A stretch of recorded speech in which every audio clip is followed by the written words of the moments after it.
Before I roll this film, two things. I've been telling y'all Kentucky is a real problem. None of this surprised me. Go back and call my bluff. And number two, Jada Mother Richard deserves more respect. And this play right here told me so. Here we are, third quarter, 3 minutes left. I don't care about anything before this. LSU is in a good spot. The question is, can they finish? Jada Richard is guarding Toni Morgan. Watch the pressure. Real dog work. She's making Morgan uncomfortable right now. In front of her own bench. Look at the body language. Look at the pace. And yeah, she's talking cash money this whole time. And the only person Kentucky want with the ball is Toni Morgan. Jada Richard is not letting up. These possessions matter more than you think. From this moment on, the answer is clear to me. I don't care about how many fouls Jada has. This is who needs to be on Morgan the rest of the way. I'm not off Jada Richard yet because then she came down and closed out the third quarter like this on Toni Morgan. The beef between them was unmatched. So no matter what Toni did, Jada matched her energy. Look at Jada Richard. She's setting the tone for this LSU team verbally right now. Get your ass up is what she said. This was some good basketball, y'all. She got her ass up like she said.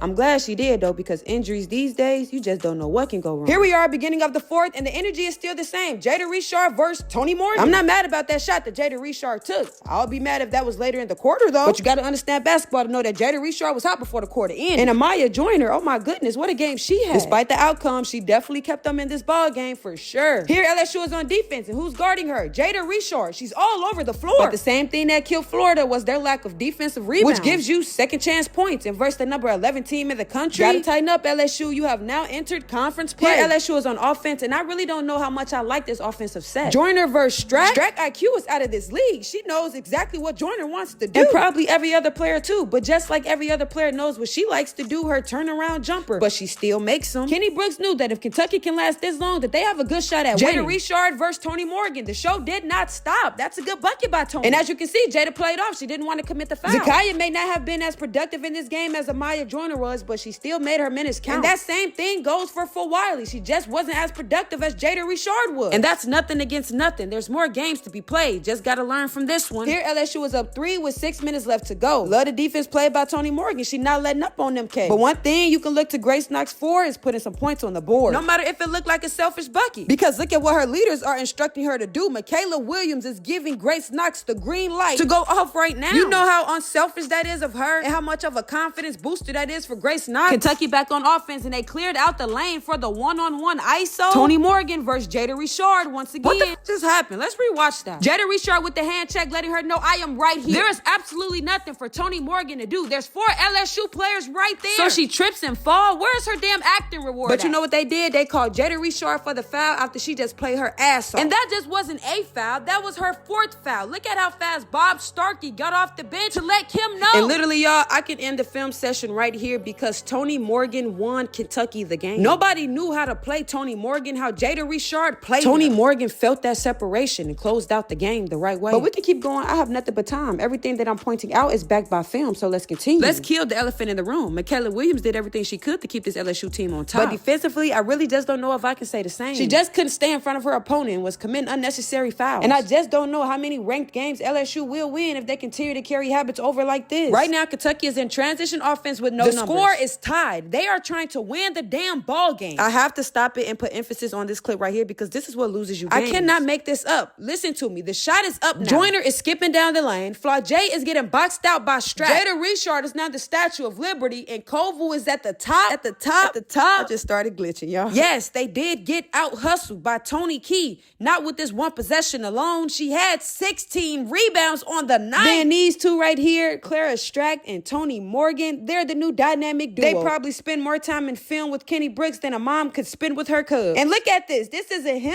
basket. Come on now, Kentucky walked into Baton Rouge and walked out with a statement win. They are not to be messed with this year. I pray a healthy season over that Kentucky group because they are all they got. But I feel they can make a deep run in March if this group can stick together. But shout out to those Kentucky showstoppers, what they calling themselves. But let me ask y'all this. Did LSU need this loss for leverage moving forward? Or was this bound to happen after that early schedule?